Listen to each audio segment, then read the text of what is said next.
السلام عليكم ورحمة الله وبركاته. inta badan shirkadaha caalamiga ah waxay ku bilowdeen si fudud oo sahlan ee kuma bilaabanin sida dad badan aaminsan yihiin oo ah in shirkad kasta oo caan ka ah maanta dunida in ay ku shaqo bilowday malaayiin dollar iyo dhismo qurux badan. laakiin xalka sidaas uu ka duwan yahay oo inta badan shirkadaha waaweyn waxa ka shaqeeyay oo dhisay isla markaana maal u horay shakhsiyaad hemisar leh kuwa oo daraasaad kaamil ah ku sameeyay waaqica iyo wax walba oo la xiriira mustaqbalka dhow iyo midka fog ee shirkadiisa.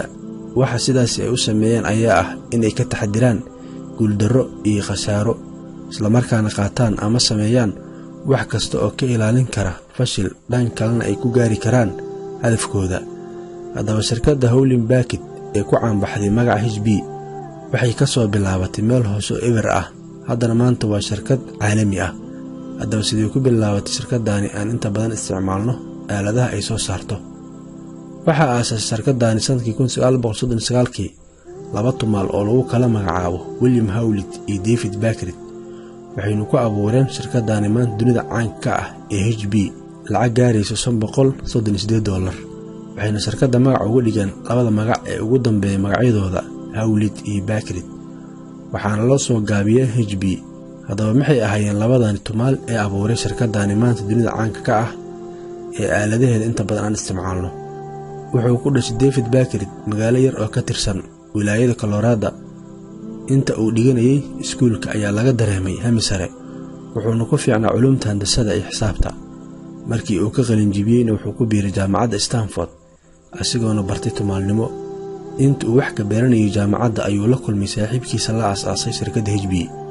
waxayna si wadajir ah u barteen cilmiga handasada ayagoona ka qaatay jaamacadda shahaadada master ah oo dhanka tumaalnimada ah. shakhsiga labaad waa William Hewlett, wuxuuna dhashay sanadkii 1913 asigoona ku dhashay wilaayada Michigan. aabihii wuxuu macallin ka ahaa jaamacadda Michigan. muddo yar kadibna waxay qoyskooda u guureen magaalada San Francisco.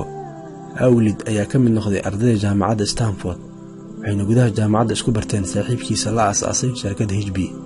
hadda shirkadda waxay shaqaynaysaa in ka badan 80 sano ayadoona shaqadeeda ka bilowday garaash yar oo ku yaala gudaha Palo Alto.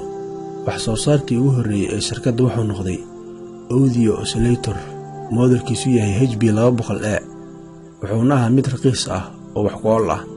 dhan kalena wuxuu noqday wax soo saarkii ugu guulaha badnaa, isla markaana waxaa adeegsaday Walt Disney asigoona ku rakibay tiyaatarkiisa. sanadkii 1907 ayay shirkadda u soo bandhigtay dadweynaha waxqabadkeeda. sanadkii 1960kiina shirkadda waxay bilowday soo saaridda aaladaha semiconductorska. sidoo kale shirkadda waxay sanadkii 1966 gashay suuq cusub oo ah soo saaridda kombiyuutarada, waxayna soo rogtay naqshad ururin ku salaysan HP 2100 HP 2000 oo ah microcomputers. waxaana ku xigay HP 9800 iyo HP 250 oo ah taxanaha kombiyuutarada desktopka iyo business computerska. waxay shirkadda 700 soo saartay kombiyuutarka stack based HP 3000 oo ahaa mid aad u horumarsan.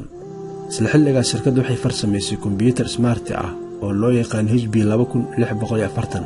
isla kombiyuutarkan waxaa loo isticmaalay in lagu soo bandhigo barnaamijyo badan. sidoo kale shirkadda xilligaas waxay soo saartay HP 35 oo ah scientific calculator ka oo wax badan u fududeeyay shakhsiyaadka daneeya xisaabta. 800 shirkadda ganacsigeedu waa ballaaftay, waxayna farsamaysay aaladda Britanka iyo iskaanka.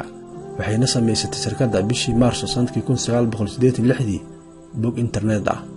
sanadkii 1989kiina shirkadda waxay soo saartay Polo Computers.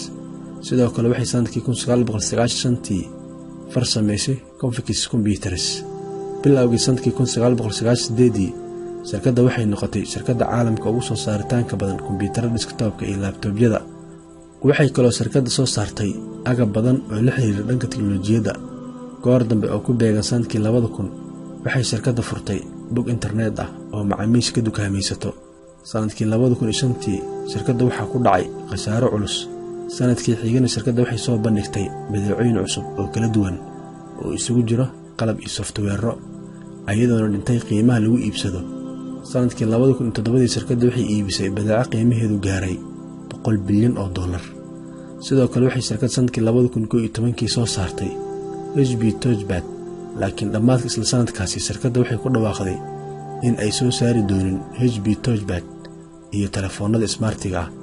diiraddana ay saari doonto farsamaynta cloud computer iyo softweerada. sanadkii 2013 shirkadda waxaa soo wajahay hoos u dhac weyn, taas oo sababtay inay shirkadda jarto 34,000 oo shaqaale. inkastoo shirkadda soo martay taariikh dheer oo isugu jirta horumar iyo hoos u dhac, haddana HP waxay adduunka ku soo kordhisay agab badan oo ayada ikhtiraacday, isla markaana ka faa'iidaysteen bini'aadamka maanta caalamka ku nool.